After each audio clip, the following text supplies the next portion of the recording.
Assalamualaikum warahmatullahi wabarakatuh. Kami dari kelompok 2 akan menjelaskan materi tentang zakat sumber pendapatan negara. Sebelum kami menjelaskan tentang materi tersebut, saya akan memperkenalkan anggota kelompok kami. Yang pertama Susi Wulandari, yang kedua Juan Alvero, yang ketiga Ayu Intan Lestari, yaitu saya sendiri, yang keempat dari Salamul Islam, yang kelima Kak Reski Juliansa. Sebelum kita memasuki tentang zakat sebagai sumber pendapatan negara, ada baiknya kita mengetahui dulu macam-macam sumber pendapatan negara. Sumber pendapatan negara terbagi menjadi 6. Yang pertama zakat, yang nantinya akan kita bahas. Yang kedua ghanimah, yang ketiga humus, yang keempat fa'i, yang kelima jizyah, dan yang keenam kharaj. Kita akan memasuki pengertian dari zakat. Pengertian zakat secara bahasa yaitu zakat berasal dari bentuk kata zakah yang berarti suci, baik, berkah, tumbuh, dan berkembang. Dinamakan zakat karena di dalamnya terkandung harapan untuk memperoleh berkah, membersihkan jiwa, dan memupuknya dengan berbagai kebaikan. Makna tumbuh dalam arti zakat menunjukkan bahwa mengeluarkan zakat sebagai sebab adanya pertumbuhan dan perkembangan harta.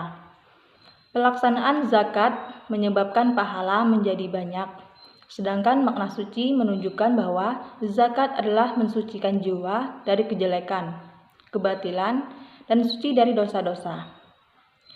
Di dalam Al-Quran disebutkan bahwa yang artinya ambillah zakat dari sebagian harta mereka. Dengan zakat itu kamu membersihkan dan mensucikan mereka. Quran Surah At-Taubah ayat 103.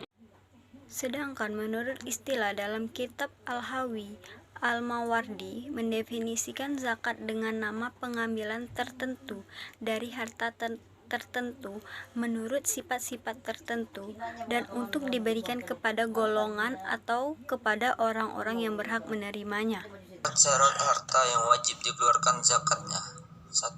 Harta tersebut harus didapatkan dengan cara yang baik dan halal. 2. Harta tersebut berkembang atau berpotensi untuk dikembangkan. 3. Milik penuh, yaitu harga tersebut berada di bawah kontrol dan di dalam kekuasaan pemiliknya. 4. Harus mencapai nisab dan haul. Macam-macam zakat. 1. Zakat mal. Mal sendiri menurut bahasa berarti harta. Jadi zakat mal yaitu zakat yang harus dikeluarkan setiap umat muslim terhadap harta yang dimilikinya dan telah memenuhi syarat haul dan nisabnya. 2. Zakat fitrah, yaitu zakat diri yang diwajibkan atas diri sendiri, individu baik laki-laki maupun perempuan muslim yang berkemampuan sesuai dengan syarat-syarat yang ditetapkan dan dilakukan di penghujung bulan Ramadan. Sasaran alokasi anggaran negara dari hasil pengolahan zakat. Yang pertama, dari sektor pemberdayaan masyarakat lemah yang terdiri dari fukaro, masikin, mu'alaf kulubun, amil, rikab, garimin, ibnu sabil, dan sabila. Dan yang kedua, dari sektor biaya rutin atau amilin. Dan yang ketiga, dari sektor sabila atau layanan publik. Badan pengolahan zakat ada 2. Yang pertama, Basnas. Basnas adalah lembaga yang melakukan pengolahan zakat secara nasional. Basnas merupakan lembaga pemerintah dan struktur yang bersifat mandiri dan bertanggung jawab kepada Presiden melalui Menteri Agama. Dan yang kedua, LAZ. LAZ adalah lembaga yang dibentuk masyarakat yang memiliki tugas membantu pengumpulan, pendistribusian, dan pendaya gunaan zakat. Tujuan pengolahan zakat ada 2. Yang pertama, meningkatkan efektivitas dan efisiensi layanan dalam pengolahan zakat.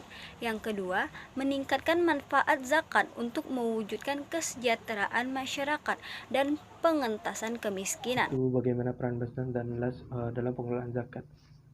Dalam melaksanakan tugasnya, Basnas menyelenggarakan fungsi yang pertama itu perencanaan pengumpulan, pendistribusian, dan pendayagunaan zakat.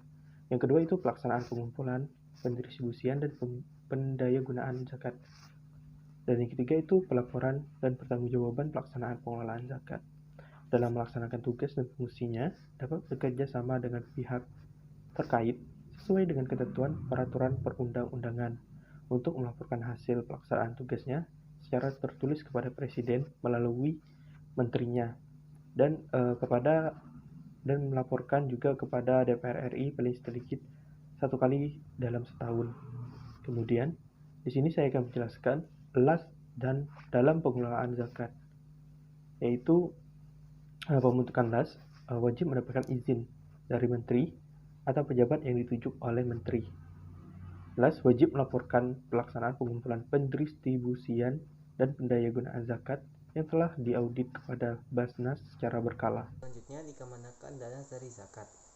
Pada setiap kurun waktu tertentu, misalnya setiap akhir bulan, dana dari zakat didistribusikan oleh Direktorat Jenderal Perbendaharaan selaku pemegang rekening kas negara atau kuasa bendahara umum negara ke Basnas untuk didistribusikan atau disalurkan kepada para mustahik. Distribusi ini tidak hanya berupa uang, namun dapat berupa program pemberdayaan mustahik. Apa peran zakat dalam pertumbuhan ekonomi? Secara umum, dana zakat yang diterima oleh mustahik akan meningkatkan daya belinya. Peningkatan ini akan mendorong peningkatan produksi barang dan jasa serta meningkatkan kapasitas produksi yang pada akhirnya secara agregat akan mendorong pertumbuhan ekonomi nasional. Baiklah, dari materi yang sudah kami jelaskan, apabila teman-teman ingin bertanya, kami persilahkan.